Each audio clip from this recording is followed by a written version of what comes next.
Welcome back to Basic Biostatistics 2 and to model number 7. This model is about correlation analysis and linear regression models.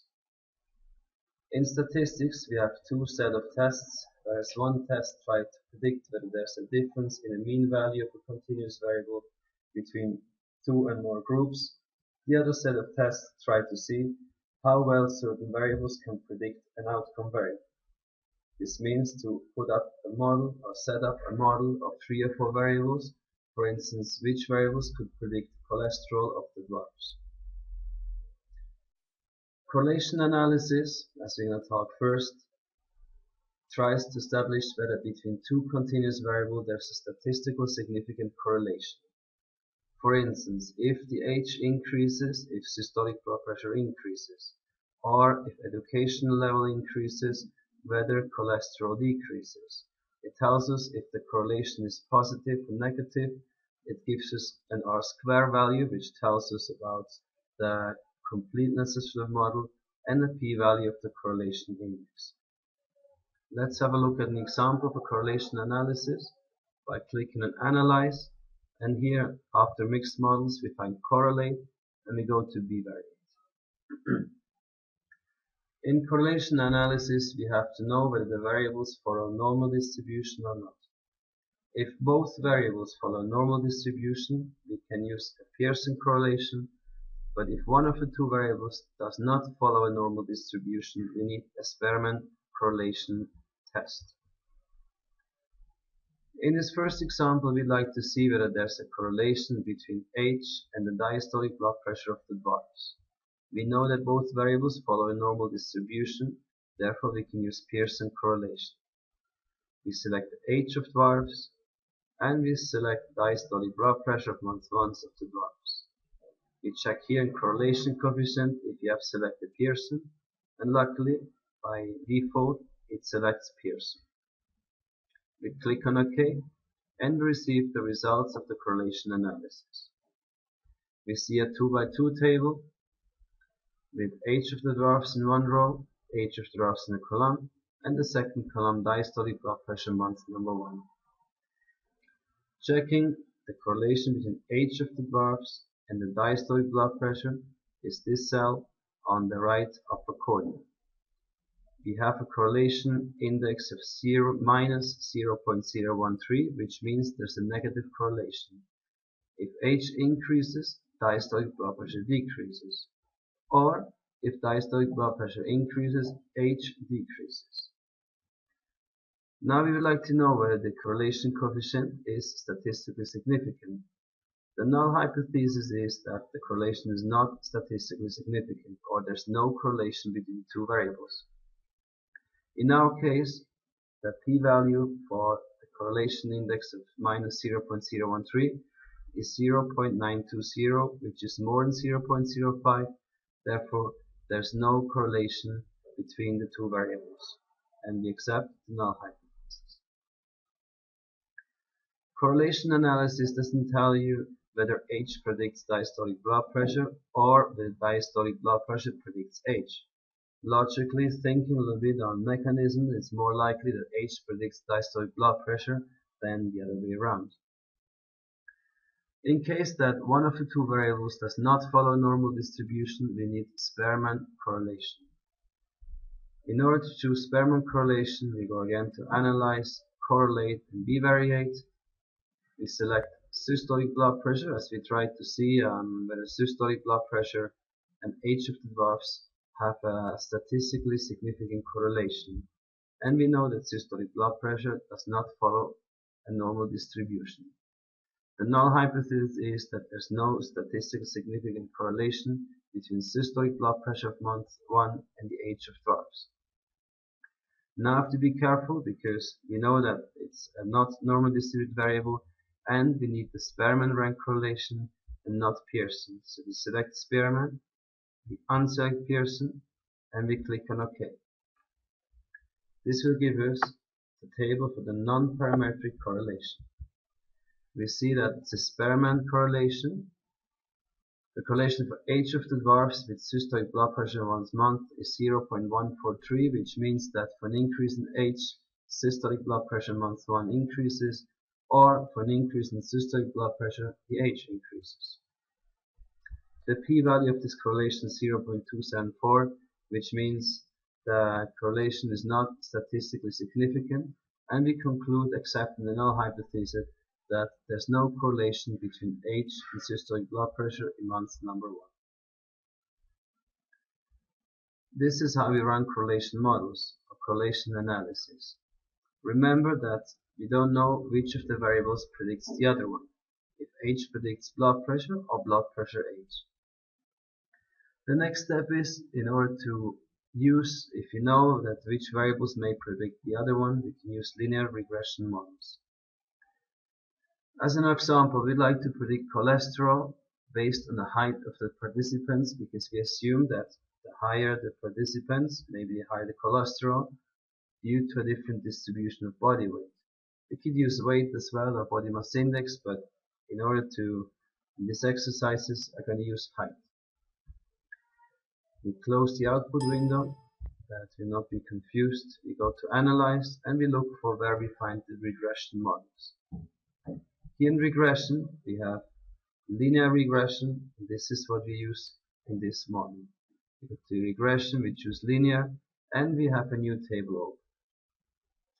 We have a list of variables, as we already familiar with, on the left hand side, and on the right side we have to fill in the model.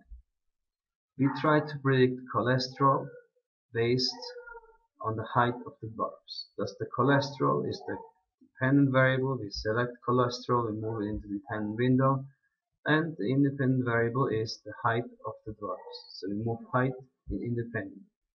This model will predict cholesterol based on height. So if you tell me the height of the dwarfs, I can calculate you or predict how big is the cholesterol level, if the model is statistically significant. In statistics, we can choose a confidence interval for the regression coefficients. The regression coefficient, or the slope, also called B, tells us how steep the line is. If the line increases, what's the steepness of the line?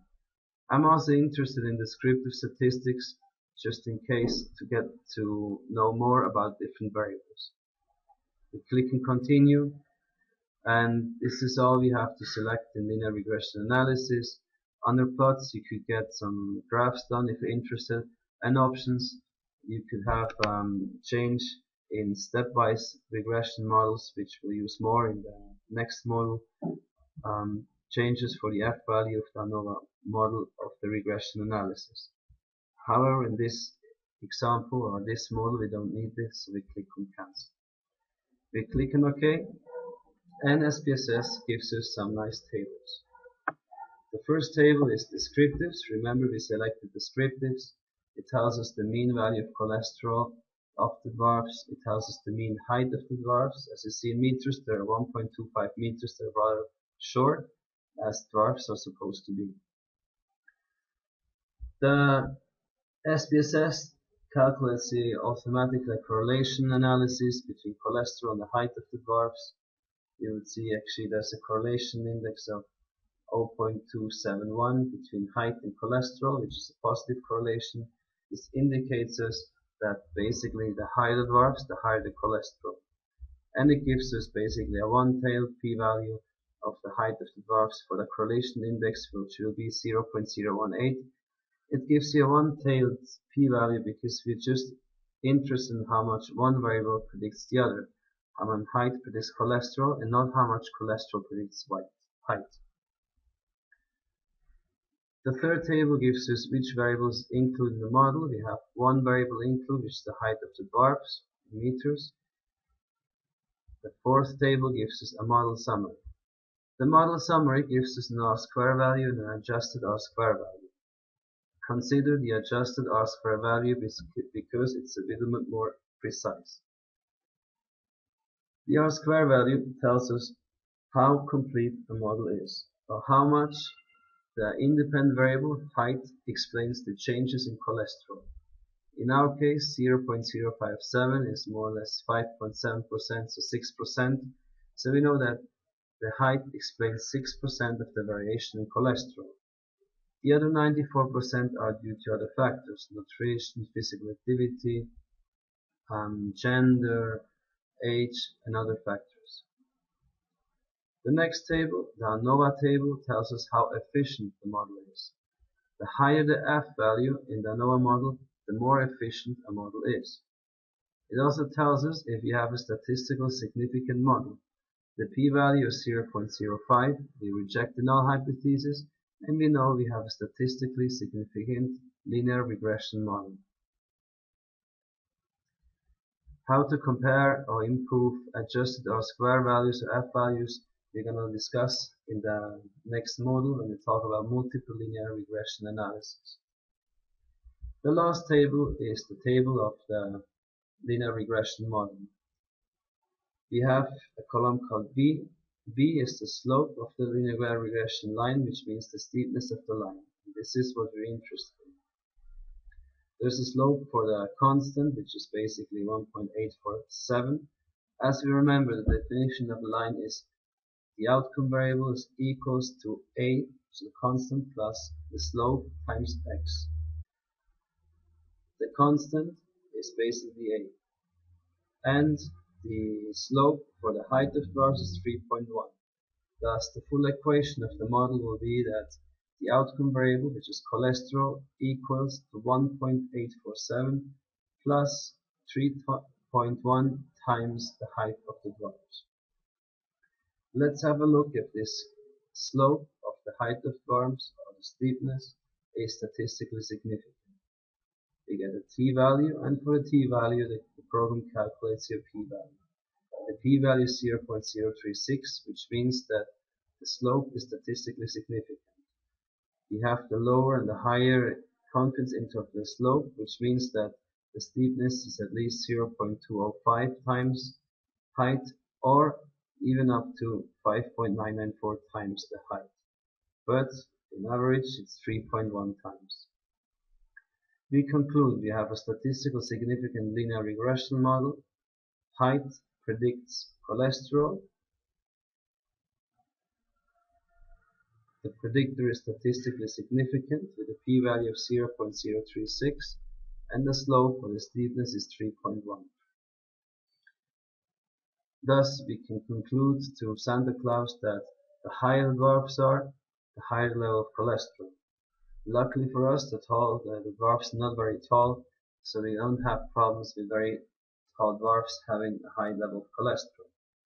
The next study, or next step in the Santa Claus super study, will probably to find out why height predicts cholesterol, if it's due to some kind of genetically abnormality, or if it's because if the higher they have a higher body weight, or the fatter, or they're eating more or less healthy.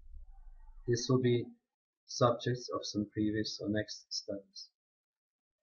Now at the end of this model, you should be familiar with how to run correlation analysis, Spearman and Pearson.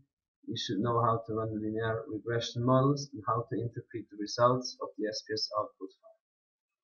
Once you're familiar with it and you feel comfortable, I invite you to do the quiz and the 4 exercises attached to this module. I hope you're going to enjoy. I hope you have a great day, and you're going to see us in Module 8, where we talk about multiple linear regression models. Thank you very much. Till next time.